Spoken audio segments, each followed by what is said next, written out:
তোমাদের কাছে একটি অনুরোধ যে তোমরা প্রতিটা গল্প, প্রতিটা কবিতা, প্রতিটা নাটক তোমরা নিজেরা পড়ে আনন্দ উপভোগ করো। ভিডিওটিতে আমি আমার যে ভাবনা প্রকাশ করতে চলেছি সেই ভাবনাই যে তোমাদের মানতে হবে এমন কোনো কথা নেই। তাই তোমরা প্রতিটা রাইটিং নিজের মনের মতো করে পড়ো, পড়ে নিজে আত্মোপলব্ধি করো। সো হ্যালো গাইস, চলে এসেছি আমরা নতুন একটা ভিডিও নিয়ে। সো আজকের ভিডিওতে আজ আমরা কার্ল ডেনিসের লেখা দ্য গ্রিন হাউস এফেক্ট এই কবিতাটা আমরা লাইন বাই লাইন আজকের এই ভিডিওতে আমরা আলোচনা করব।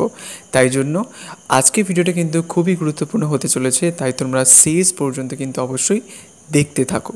তাহলে চলো শুরু করা যাক আমাদের আজকের কবিতা কার্ল ডেনিসের লেখা দ্য গ্রিন হাউস এফেক্ট। তো প্রথমেই কবিতাটা শুরু করার আগে আমরা জানব যে কার্ল ডেনিস কে ছিলেন। কার্ল ডেনিস ছিলেন একজন আমেরিকান পোয়েট এবং একজন এডুকেটর ছিলেন তিনি, এবং ওনার লেখা একটি বই প্র্যাকটিক্যাল গডস, এবং যেটা 2002 সালে পুলিৎজার প্রাইজ লাভ করে।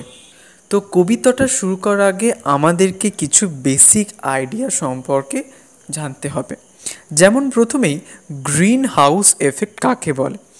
গ্রিন হাউস এফেক্ট হচ্ছে একটি ন্যাচারাল প্রসেস যেখানে পৃথিবীর অ্যাটমসফিয়ারে কিছু নির্দিষ্ট গ্যাস সেইগুলো কি করে, সূর্যের কাছ থেকে যে তাপ আমাদের পৃথিবীতে আসে সেটাকে আটকে রেখে দেয় পৃথিবীর অ্যাটমসফিয়ারে, এবং যার জন্য পৃথিবীর তাপমাত্রা আগের তুলনায় বেড়ে যায়।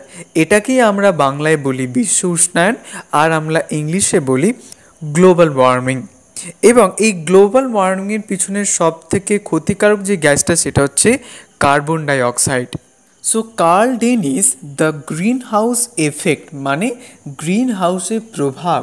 সো গ্রিন হাউস এফেক্ট এই কবিতাটার মধ্য দিয়ে একটি ভবিষ্যৎকে উনি ডিপিক্ট করছেন, যেখানে গ্লোবাল ওয়ার্মিং অর্থাৎ বিশ্ব উষ্ণায়নের ফলে ব্যাপক পরিবর্তন প্রকৃতির মধ্যে দেখা যাচ্ছে।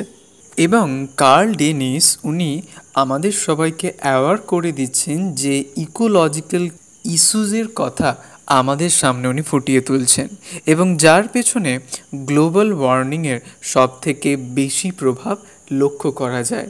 এবং কবি বারবার বলছেন যে আমাদের মানুষদের অর্থাৎ হিউম্যান বিংসদের কি ভূমিকা রয়েছে, এবং কেমন করে আমরা আমাদের পৃথিবীকে বাঁচাবো এই গ্লোবাল ওয়ার্মিংয়ের হাত থেকে। তো কার্ল ডেনিসের লেখা দ্য গ্রিন হাউস এফেক্টে আমরা যে সকল থিমসগুলো দেখতে পাবো, যেমন এনভায়রনমেন্টাল শিফট দেখতে পাবো, এক প্রকার একটা এনভায়রনমেন্টাল চেঞ্জেস আমরা দেখতে পাবো, তার সাথে আরবান ডিক্লাইন দেখতে পাবো, এবং তার সাথে সোসাইটাল ট্রান্সফরমেশন আমরা দেখতে পাবো।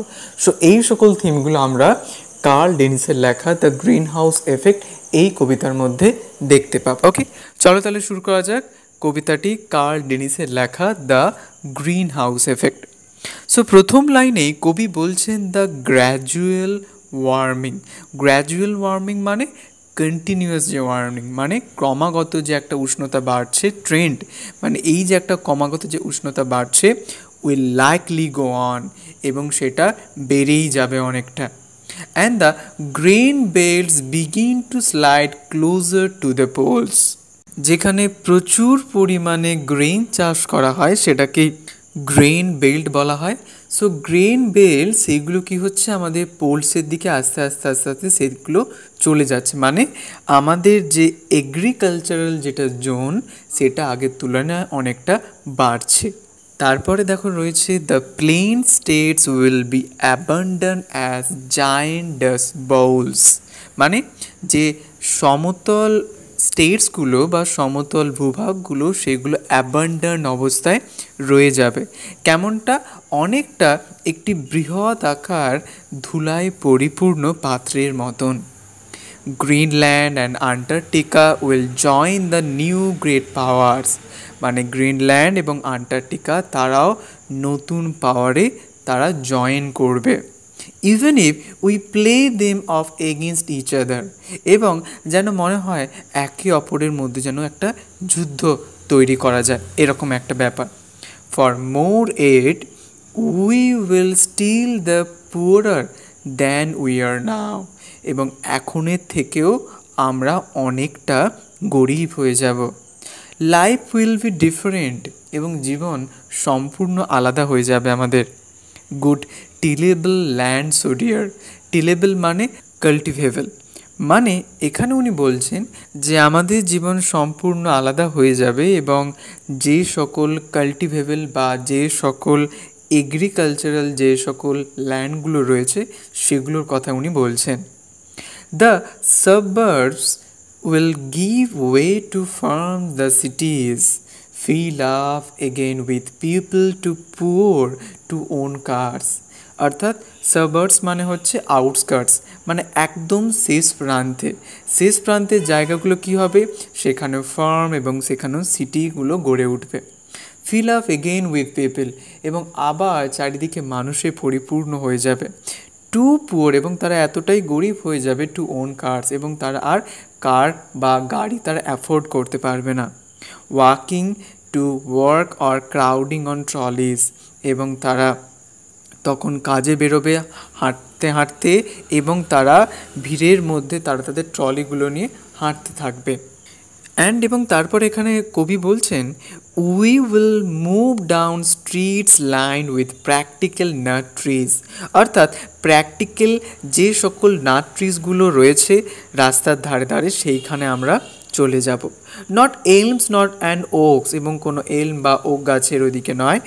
With vegetables crowding the front lawns, এবং ফ্রন্টে যে লনগুলো সেখানে ভেজিটেবলে পরিপূর্ণ হয়ে যাবে। The tax base will be too small to support the public buildings, এবং ট্যাক্স বেসটাও এতটাই ছোট হয়ে উঠবে তখন আর সেগুলো পাবলিক বিল্ডিংগুলোকে সাপোর্ট করতে পারবে না। We will have to donate hours, এবং আমাদেরকে আমাদের সময়টাকে অতিবাহিত করতে হবে। আফটার ওয়ার্ক ইচ উইক, এবং প্রত্যেক সপ্তাহে কাজ করার পর। কিসের জন্য? To take the lawn of the library and city hall এবং লাইব্রেরির যে লন সেটাকে নিতে। তারপরের লাইনে কবি বলছেন, to tuck point the chimney of the federal building if we don't want the place to fall like temples in Rome. Tuck point মানে চিমনির এক প্রকার একটা সিলিং করাকে বলা হয় টাক পয়েন্ট। অর্থাৎ ফেডারেল ভবনের চিমনিকে পুনরায় সিলিং করার জন্য আমরা আর চাই না যে এই জায়গাটিও রোমের মন্দিরের মতো পড়ে যাক। Don't want sheep to graze in our squares, এবং আমাদের স্কোয়ারে শিপেদের আর বিচরণ আমরা চাই না। অ্যাজ যেহেতু they grazed in the forum for 1000 years, এবং হাজার হাজার বছর ধরে তারা গ্রেজিং করেই যাচ্ছে। With a little effort the country will go on. অর্থাৎ এখানে কবি বলছেন যে একটু চেষ্টা করলেই দেশ আমাদের এগিয়ে যাবে। So what if we have lost our high place to stronger Carthages. Carthages হচ্ছে এক প্রকার একটা অ্যানসিয়েন্ট সিটি আমাদের নর্থ আফ্রিকার, এবং যেটা অত্যন্তই গুরুত্বপূর্ণ ট্রেডিং হাবস হিসেবে। ওকে, সো এই লাইনটার মধ্য দিয়ে যেটা অ্যাকচুয়ালি কবি বলছেন যে তাহলে কি হবে যদি আমরা আমাদের উঁচু স্থানটি শক্তিশালী কার্থেজের কাছে হারিয়ে ফেলি। তারপর লাইনে দেখো, whose far flung fleets will be loaded with merchandise. অর্থাৎ এখানে কবি বলছেন যে যাদের দূর দূরান্তের নৌবহরগুলি আমাদের চেয়ে সস্তা পণ্যদ্রব্যে বোঝাই হবে। চিপার দেন আওয়ার, যে আমাদের থেকে অনেকটা সস্তা। উই উইল বি গ্ল্যাড, এবং আমরা বেশ গ্ল্যাড অনুভব করব টু ওয়াচ, দেখতে পেয়ে, ফ্রম দ্য বিচ থেকে। As a lights from the Korean armadas pass, এবং কোরিয়ান আর্মাডাস থেকে পাস করা দেখে আমরা লাইটগুলো দেখে খুব আনন্দ অনুভব করব। On their endless patrols around the world, এবং তারা সারা বিশ্বজুড়ে তাদের এন্ডলেস প্যাট্রোলিং চলতে থাকে, মানে তাদের সারা বিশ্বজুড়ে তাদের এদিক ওদিক বিচরণ বা টহল তাদের চলতেই থাকে। Let them have their little time in the sun, এবং তাদেরকে রোদে সামান্য সময় কাটানো দেয়া হোক। We will say to ourself as we begin to sway to the strains of our native beach land, ignoring the hits from the arctic on the radio.